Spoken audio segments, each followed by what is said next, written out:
मंदासु मंदमतयो मंद भाग्या उपद्रुताः पाखंडरताः संताः विरक्ताः सब परिग्राह। कलयुग के भाई अधर्म ने जहां तहां अपने पैर पसारे हैं। कलयुग के आदमी कैसे, एक तो आलसी और दूसरे मंदमती। आलसी भी है, मंदमती भी है, लेकिन तीसरी बात, मंदमती और भाग्य बढ़िया हो तभी भी कल्याण हो जाए। बोलते हैं भाग्य भी हीन है, भाग्यहीन है, मंदमती है, आलसी है, फिर भी शांति से रहें। बोले नहीं, उपद्रवग्रस्त है। अच्छा काम करते तो नहीं, लेकिन कोई करता है तो अर्जियां ठोकम ठोक करते। जयराम जी की। ऐसे उपद्रवग्रस्त है, पाप मिटाने के लिए तो कोशिश नहीं करते, अपितु पाप बढ़ाने के लिए अक्ल जो थोड़ी है वो भी लड़ाते रहते हैं। पड़ोसी ने ये कर दिया, उसने ये कर दिया, फलाने ने ये कर दिया, ढिंगने ने ये कर दिया। अपना घर तो बुहारते नहीं और दूसरों की पंचायत लेके बैठ गए। अपनी बहू बेटी को तो संभालते नहीं, फलाने की बहू तो ऐसी मेरी बहू ऐसी करे तो मैं तो ये कह दूं मुन्ने की माँ तू तो क्यों ये कर रही। अपने घर को तो संभालती नहीं, किसी के घर में उपद्रव पैदा करना। ये कलयुग के लोगों को इसमें मजा आता है। जयराम जी की। आप लोगों को आता होगा कि नहीं आता होगा, ये आप ही जाने, लेकिन जब मजा आता है तो समझ लेना खोपड़ी में कलयुग घुसा है, पक्का है। जयराम जी की। जो अच्छा काम करते उनको तो धन्यवाद है, लेकिन अच्छा काम करने वाले को देखकर प्रसन्न होना चाहिए। प्रसन्न न हो तो कोई बात नहीं, लेकिन अच्छे काम में जो टांग अड़ाते हैं या विक्षेप करते तो समझ लेना कि उनकी खोपड़ी में कलयुग अच्छी तरह से बैठ गया है। जयराम जी की। ऐसे लोग भी जब भगवत कथा सुनेंगे तो अपना दोष दिखेगा और अपने दोष को निकालें। अगले जन्मों के, कई जन्मों के कर्म है वो कट जाए तो काफी है, नए कर्म नहीं बनाना चाहिए। लेकिन कलयुग का प्रभाव ऐसा, मंदासु मंदमतयो मंद भाग्या उपद्रुताः पाखंड निरताः संतो विरक्ताः सब परिग्राह। दिखने में विरक्त फिर भी परिग्रह, पाखंड का सहारा लेने वाले ऐसे लोग कलयुग में उत्पन्न होते हैं। और महाराज बड़े छोटे मन के होते हैं। मेरा मेरा मेरा मेरा मेरा मेरा मेरा करके आपस में राग द्वेष, लड़ाई झगड़ा, 3-4 कमरे वाला फ्लैट या 4-5 7 10 कमरे वाला एक घर, उसको मेरा मेरा करके संभाल संभाल के, सवार सवार के सारी जिंदगी खत्म कर देते। अंत में देखा जाए तो कमरा तो कभी नहीं कहता मैं तेरा हूँ, ज्वेलरी तो कभी नहीं कहती कि सेठानी मैं तुम्हारी हूँ, गाड़ी तो कभी नहीं कहती है कि सेठानी सेठ मैं तुम्हारा हूँ, लेकिन भगवान तो कहता है कि ममई वांशो जीव लोके जीव भूत सनातन, तुम मेरे हो और मैं तुम्हारा हूँ। जो तुमको अपना मान रहा है उसका ज्ञान पालो। तिजोरी तोड़कर कोई, भगवान करे ना टूटे तिजोरी, लेकिन मान लो तिजोरी तोड़कर कोई चोर तुम्हारा गहना गांठा लेके जाता है तो वो गहना गांठा ये नहीं बोलेगा कि मैं जा रहा हूँ, बाय बाय, हाय बाय। गाड़ी कोई उठा के चुरा के ले जाता तो गाड़ी नहीं बोलेगी कि मेरे लिए तुमने इतना इतना मेहनत किया, अब मेरे को ले जा रहे चोर। नहीं, वो जड़ चीजें है। लेकिन तुम भगवान को मेरा मानते हो तो भगवान तो आपको मेरा जानते ही है। तो आप वस्तुओं को 5 भूतों की मानिए, शरीर को 5 भूतों का मानिए। वस्तु और शरीर ये सब संसार है। संसार किसको बोलते बाबा? संसरती थी संसार है, जो सरकता जाए, जो बदलता जाए उसको संसार बोलते। एक जैसा न रहे उसको संसार बोलते। हम दुख क्यों करते हैं कि हम पकड़ के रखना चाहते, अरे अरे ये ऐसा हो गया, तो संसार है भाई। अरे अरे इसने ऐसा कर दिया कि संसार है भाई। ओहो हो बेटा ऐसा हो गया, अरे भाई संसार है। बहू गई थी मायके और 15 दिन का बोल के गई थी, 1 महीना हुआ अभी तक नहीं आया। बोलो ऐसा करना चाहिए उसको, ये तो ठीक नहीं ना। हाँ बाहर से तो कह दे लेकिन अंदर से समझो इसी का नाम दुनिया है। जयराम जी की। इस प्रकार आप ज्ञान का आधार लेकर जिएंगे तो संसार आपको परेशान नहीं करेगा और आपके मन में उद्वेग अशांति नहीं होगी। और आपके मन के संकल्प घटाने के लिए जप का थोड़ा आधार ले लीजिए, गुरु मंत्र का सहारा लेकर। गुरु माना जो छोटी छोटी बातों में आकर्षित न हो, गुरु माना जो छोटी छोटी बातों में उलझे नहीं। गुरु का मतलब है बड़ा। दूसरा गुरु शब्द का मतलब है गु माना अंधकार, रु माना प्रकाश। अविद्या अंधकार को मिटाकर तुम्हारा आत्म प्रकाश करा दे, ऐसा मंत्र। गुरु मंत्र का अवलंबन लेकर अपने अंतःकरण को स्वच्छ करते जाइए और जीवन की शाम हो जाए उसके पहले जीवन दाता का आनंद पा लीजिए तो बेड़ा पार हो। शास्त्रों में तो हजारों वर्ष पहले लिखा है, यत शरीर, ये सब संसार है। संसार किसको बोलते बाबा? संसार से छोटी बातों में उलझे नहीं। गुरु का मतलब है बड़ा। दूसरा गुरु शब्द का मतलब है गु माना अंधकार, रु माना प्रकाश। अविद्या अंधकार को मिटाकर तुम्हारा आत्म प्रकाश करा दे, ऐसा मंत्र।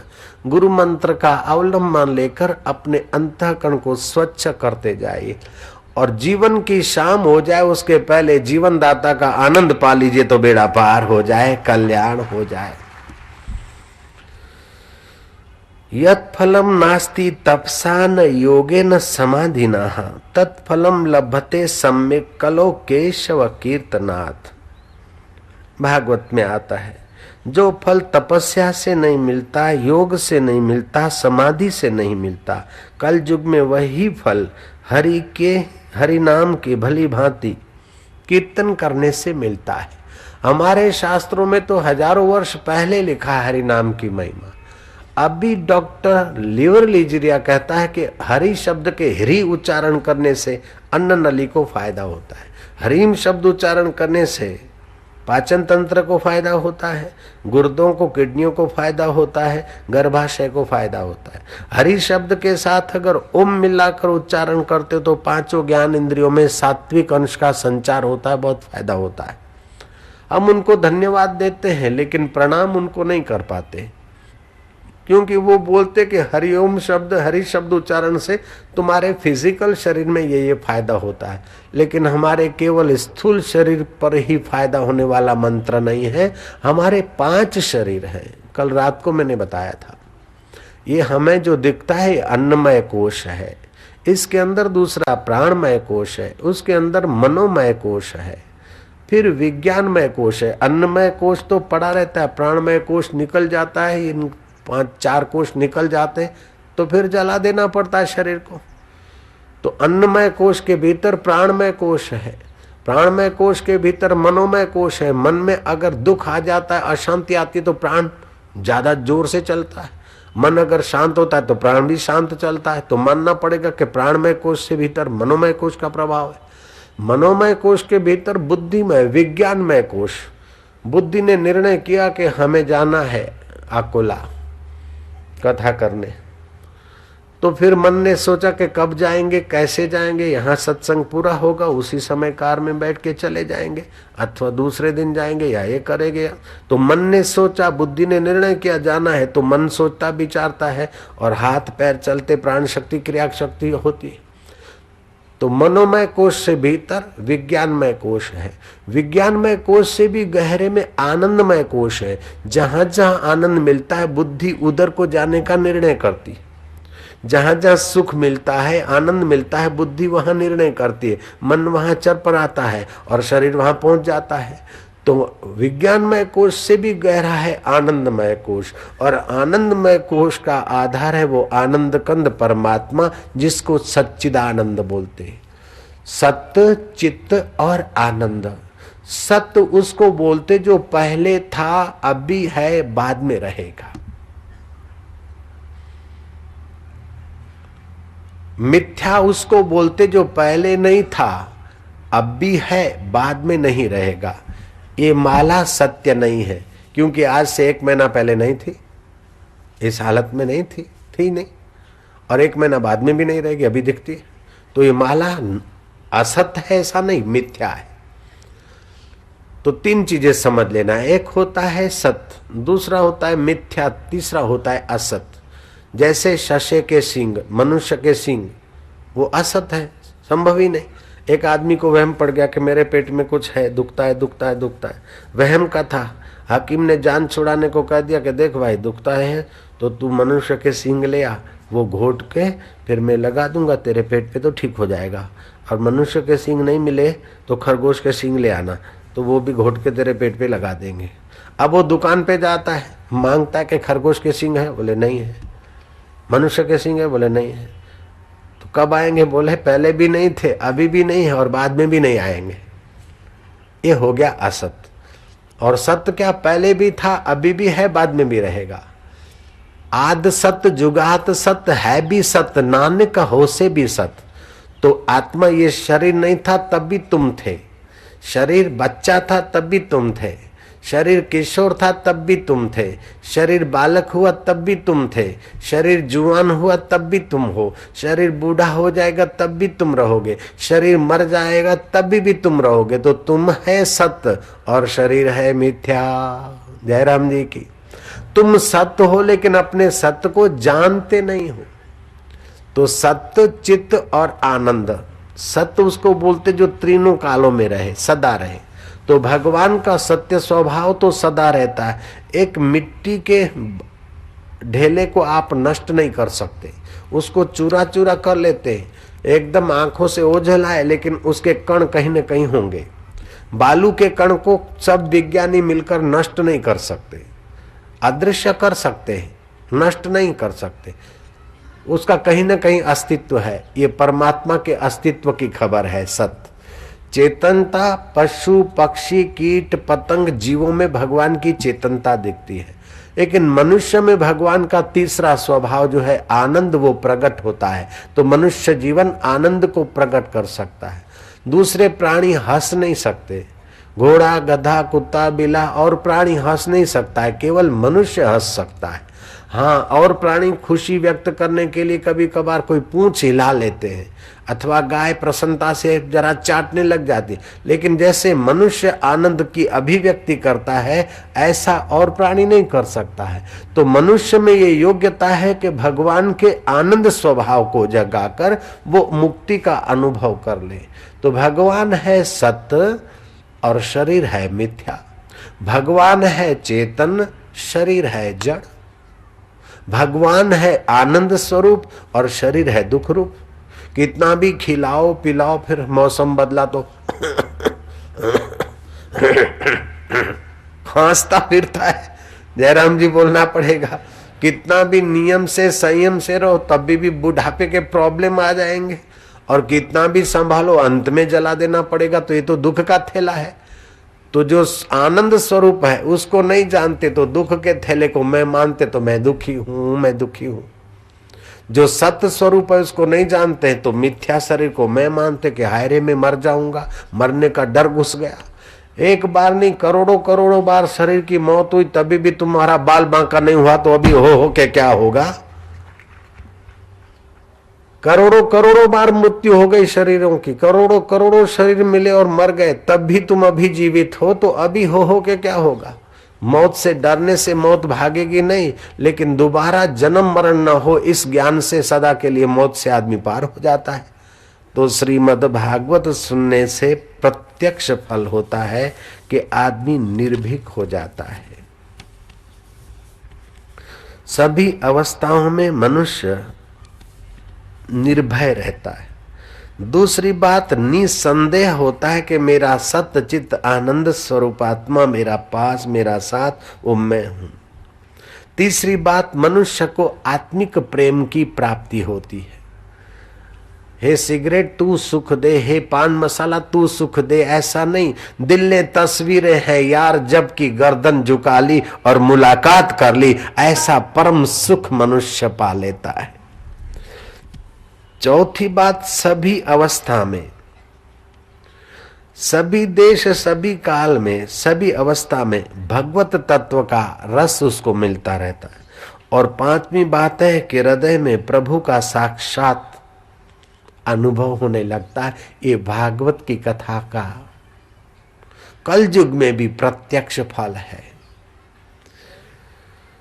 डंडे, फौज, सिपाही या कानून से के बल से सद्भाव की स्थापना नहीं होती है, सत्संग से ही सद्भावना की स्थापना होगी। बंदूक गोली से सद्भावना की स्थापना नहीं होगी, सिपाहियों के बल से सद्भावना की स्थापना नहीं होगी, लेकिन भागवत के बल से सद्भावना की स्थापना होती है। हृदय में सद्भावना की स्थापना होती है तो व्यवहार में सद्भाव आ जाता है और संसार सुखमय होने लगता है। तो पहला श्लोक हम लोग फिर दोहराते हैं, श्रीमद् भागवतम पुण्यम, भागवत सुनने से पुण्य होता है। आयु आरोग्य पुष्टिदम, आयु हमारी अकाल मृत्यु टलती है, आरोग्य की प्राप्ति होती है और पुण्यों की प्राप्ति होती है। श्रीमद् भागवत की महिमा में महात्म्य में आता है, अश्वमेघ सहस्त्राणि, अश्वमेघ सहस्त्राणि, अश्वमेघ सहस्त्राणि, अश्वमेघ सहस्त्राणि, भाजपे शतानि च, भाजपे शतानि च, अश्वमेघ सहस्त्राणि, अश्वमेघ सहस्त्राणि, भाजपे शतानि च, भाजपे शतानि च, शुकशास्त्र कथायाश्च, शुकशास्त्र कथायाश्च, शुकशास्त्र कथायाश्च, शुकशास्त्र कथायाश्च, कलानाहर्ति षोडशम्, कलानाहर्तिं षोडशम्, कलानाहर्तिं षोडशम्, कलानाहर्तिं षोडशम्। हजारों अश्वमेघ यज्ञ और सैकड़ों वाजपेयी यज्ञ, हजारों अश्वमेघ यज्ञ और सैकड़ों वाजपेयी यज्ञ, इस शुक शास्त्र की कथा का 16वां अंश भी नहीं हो सकते। 16वां अंश मतलब 6%। हजार अश्वमेघ यज्ञ और सैकड़ों वाजपेयी यज्ञ, इस भगवत कथा शुक शास्त्र कथा का 16वां अंश भी नहीं हो सकते। ये ऐसी कथा पाप नाशिनी और भगवत भाव प्रकट कराने वाली है। सभी अवस्थाओं में भगवत कथा कल्याणकारी है। अगर हर रोज कथा नहीं सुन सकते तो भगवत कथा का एक आध श्लोक, आधा श्लोक भी उच्चारण करने से बहुत लाभ माना गया है। और भगवत कथा का उच्चारण श्लोक का नहीं करते तो उसके भाव में गोता मारे, और नहीं तो सदगुरु ने दिया हुआ मंत्र है उसमें तो श्रीमद् भागवत का स्वरूप ही छुपा रहता है। वो मंत्र जप कर भगवत ध्यान करने से जो लाभ होता है महाराज, वो अद्भुत है।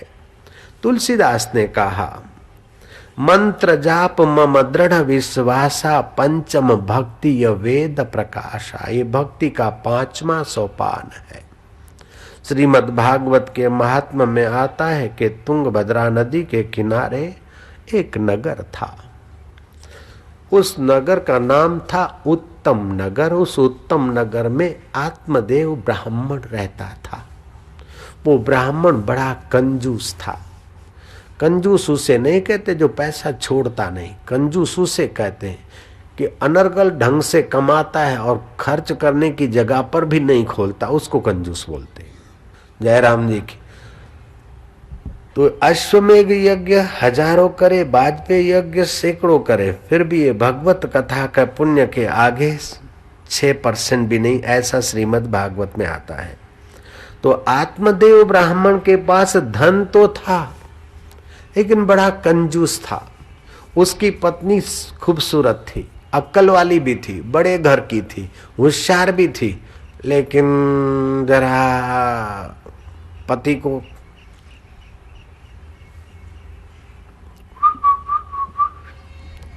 समझ गए, पति को जरा अपने अंडर में चला ले।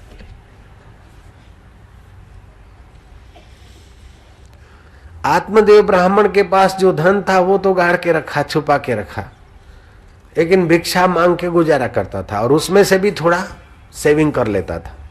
भीख मांगने में से भी सेविंग करते लोग। दान के पैसे में से भी सेविंग करो, सेविंग करो, सेविंग करो। तेरा दादा ले गया, तेरा बाप ले गया, अभी तू ले जाना बाकी है।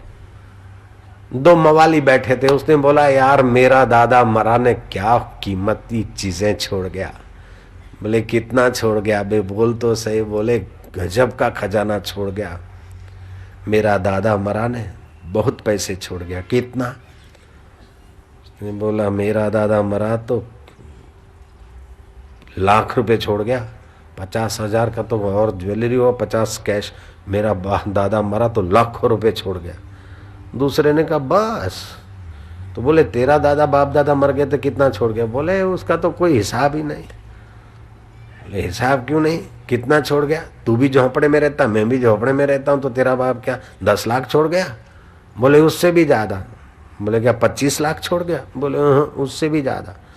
बोले क्या 1 करोड़ छोड़ गया? बोले इससे क्या होता है? बोले क्या तेरा बाप दादा 10 करोड़ छोड़ गए?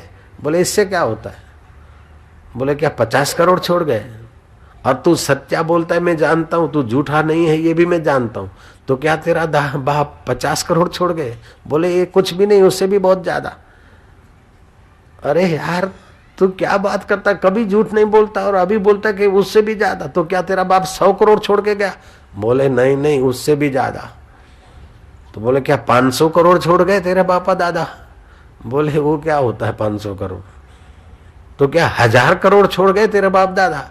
बोले तुम गिन नहीं सकते उतना छोड़ के गए मेरे बाप दादा। बोले आखिर बता कितना छोड़ के गए? बोले मेरे बाप दादा तो पूरी दुनिया छोड़ के गए। 2, 5, 10 लाख क्या होता है, सारी दुनिया छोड़ के गए हैं। हाँ।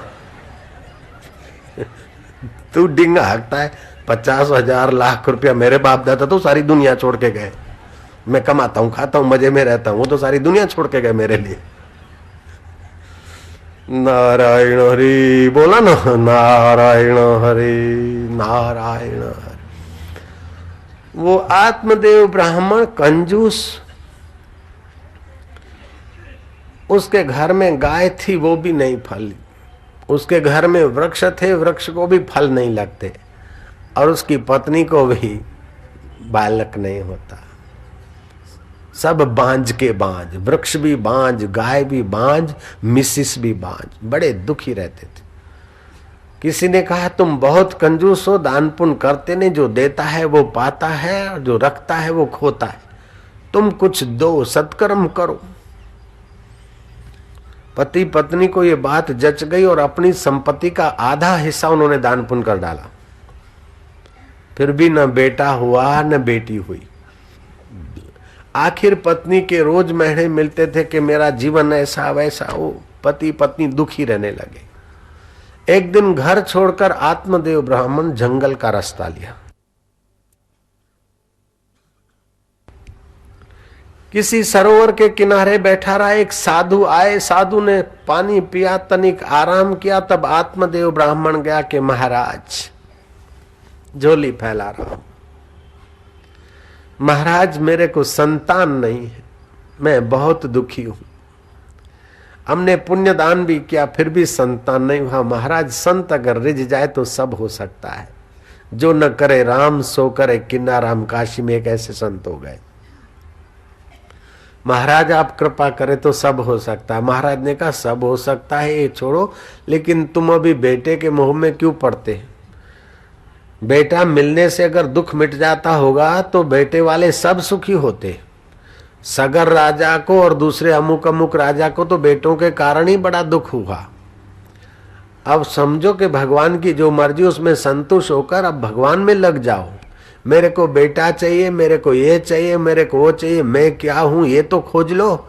इस हाड़ मास के शरीर को मैं मान रहे हो और मिथ्या जगत को सच्चा मान रहे हो। जो सच्चा तुम्हारा आत्मा परमात्मा है उसको तो जानते नहीं। तुम जरा भगवान का ज्ञान पाओ, अपनी अमरता का ज्ञान पाओ, अपना शाश्वत स्वरूप को पहचानो। 4 दिन की जिंदगी है, अब बेटा कब होगा, फिर कब बड़ा होगा, और कब तुमको बहू लाएगा, और कब तुमको सुख देगा, और जिस शरीर को सुख देगा वो शरीर भी तो जला देना है। अतः बेटे पाने की इच्छा छोड़ो, भगवान को पाने की इच्छा करो। आत्मदेव ब्राह्मण बोलता कि महाराज मैं सत्संग सुनने नहीं आया हूं, मला सत्संग नहीं पाहिजे, मुला पाहिजे, मुला पूरा पाहिजे, बच्चा पाहिजे मेरे को, तो सत्संग नहीं पाहिजे, बच्चा पाहिजे। पाहिजे मैंने मिलाया है, शास्त्र में नहीं है। महाराज मैं विवेक लेने नहीं आया, मैं सत्संग सुनने को नहीं आया, मेरे को तो बेटा चाहिए, संतान चाहिए। संत होते मौज में कभी कभार। तो आत्मदेव ब्राह्मण को संत ने उठाकर फल दे दिया, जा भगवान की दया होगी होगा। अब देखना कथा करवट लेती है। ब्राह्मण फल लेकर घर आया, अपनी धुंधुली पत्नी को फल दिया, बोले खा लेगी तो भगवान की दया से संतों ने कहा बेटा होगा। पति तनिक बाजार में चले गए, बहन के साथ बातचीत करते हुए धुंधुली बोलती है कि बेटा नहीं था तभी तो दुख था, लेकिन बेटा आने से भी तो दुख होगा। ये फल खाऊंगी और गर्भ रह जाएगा, और कहीं गर्भ उल्टा हो गया तो मैं तो मर जाऊंगी, और कहीं वो पड़ा रहा सुखदेव की नहीं 10, 11, 12, 15 महीना तो मेरे लिए मुसीबत हो जाएगी। सुखदेव जी तो 12 साल पड़े रहे माँ के गर्भ में, कहीं ये पड़ा रहा तो मेरा क्या हाल होगा। और प्रसूति होगी तो क्या पता, बेटे को जन्म देते देते कई माया मर जाती, मैं मर जाऊंगी तो। मरी भी नहीं और बेटे को जन्म भी दिया, तभी भी प्रसूति में तो मेरे को रेस्ट करना पड़ेगा, तो घर का काम कौन करेगा। अब घर का काम करने के लिए मेरी ननद आ जाएगी और वो गरीब है, और भाई और बहन की बनती भी खूब है, तो अच्छी अच्छी चीज उठा के ननद घर चली जाएगी। भाभीयों का बड़ा ध्यान रहता है कि गरीब ननद क्या क्या ले जाती है। जयराम जी की बड़ा ख्याल रखती, नहीं देखते हुए भी यूं आंख घुमा के चुटके से देख लेगी। तो भाई बहन की तो खूब बनती है, और घी उठा जाएगी, अच्छी अच्छी चीजें उठा जाएगी।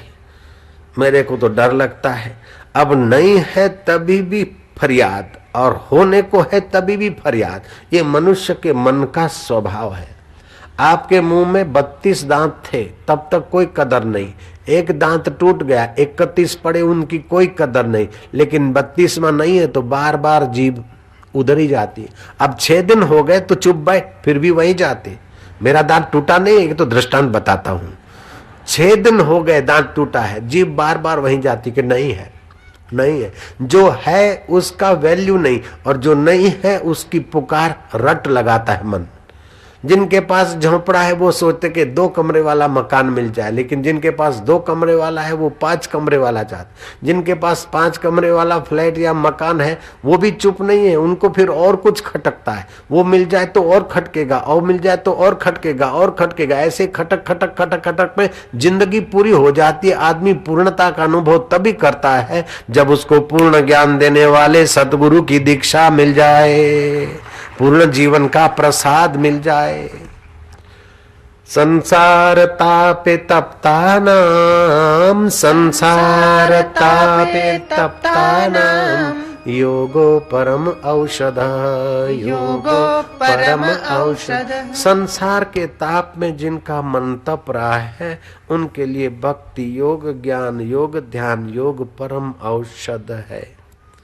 धुंधुली ने अपनी बहन को कहा, और बहन ने कहा देख मेरे को तो अभी गर्भ है, मैं नाटक करूंगी कि मेरा तो गर्भ गिर गया, बेटा का जन्म होगा, मैं तेरे गोद में रख दूंगी।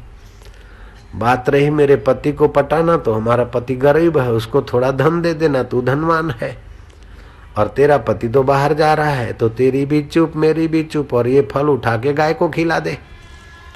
फल गाय को खिला दिया गया। 6 महीने के बाद बहन के कुख से बालक पैदा हुआ, वो धुंधुली के गोद में रखा गया। लेकिन अब धावन तो है नहीं, तो धुंधुली ने अपने पति को कहा कि मेरे को तो है नहीं दूध शरीर में, मेरी बहन का बेटा अकाल पैदा हुआ और चला गया, उसके पास दूध, उनको बुलाओ। अब वो बहन अपने पुत्र को धुंधुली का पुत्र करके दूध पिलाने आ जाती। छठी का दिन आया, धुंधुली अपने बेटे को गोद में लेके छठी के लिए नामकरण करने का सोच रही है। आत्मदेव ब्राह्मण कहते कि अच्छा है, हम हैं आत्मदेव, तो इसका नाम रख दे वे चैतन्य देव। तो धुंधुली बोलती है नहीं, पेट में तो मैंने रखा और नाम तुम्हारा क्यों रखूंगी, ये तो मेरा बेटा है, ये तो मेरा बेटा है। बेटा मैं तेरी माँ हूं, तू मेरा बेटा, मैं धुंधुली, तो ये धुंधु काले धुंधु काले धुंधु काले। वो बेटे को स्नेह करती। भूल कर उन खुशियों से मत खेलना जिनके पीछे लगी हो गम की कतारें। ये कपट से पेट में तो रखा नहीं, कपट किया, पति को ठग रही है। अब खुद कितनी ठगी जाती है देखना, कथा आगे चलती। धुंधु काले हे धुंधु काले हे धुंधु काले। जो प्रेम परमात्मा को करना चाहिए वो प्रेम अगर हाड़ मास को अधिक किया तो वहां से जरूर पश्चाताप होता है। जो भरोसा ईश्वर पे करना चाहिए वो भरोसा अगर बेटे बड़े होंगे और सुख देंगे किया तो वहां से दुख मिलेगा। बेटे को जन्म दो, बेटे को प्रेम करो, लेकिन ईश्वर से बढ़कर उसके शरीर को प्रेम न करो। उसके शरीर में जो ईश्वर चैतन्य है उसके नाते बेटे को प्रेम करो तो बेटे का भी कल्याण, बेटे के बाप का भी कल्याण और बेटे की माँ का भी कल्याण हो जाए।